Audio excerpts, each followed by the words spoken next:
Oh. 42 eh, boy. Ito yung mga mahal nito. Dalawa lang, 140.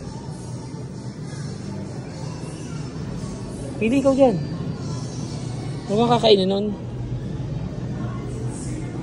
O yung hiwa-hiwalay. Oh, mura, mas mura yun 42. Ito. Ay, Wala, salamin pala. Oo nga, ano salamin? Salamin ka na to. Oo, ayan, may price ba yan? Ito, 60. Kunin mo 220.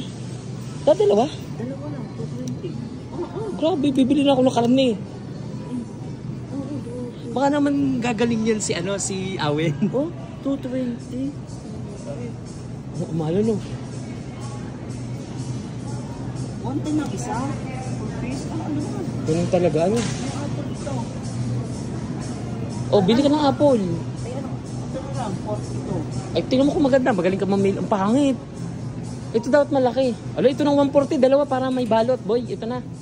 Yan ang mahal. Oo. Ito.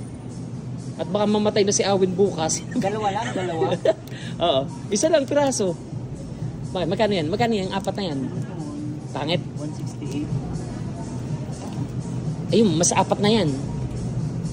Alin? Sige, pili ka. Ito. Ayan. Sige, lagay mo na.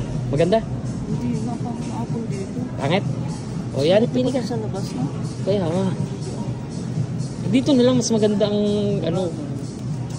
hanap ka ng magandang itsura. Magandang itsura. Ang ganda ng babae, boy. Teka, i-off ko.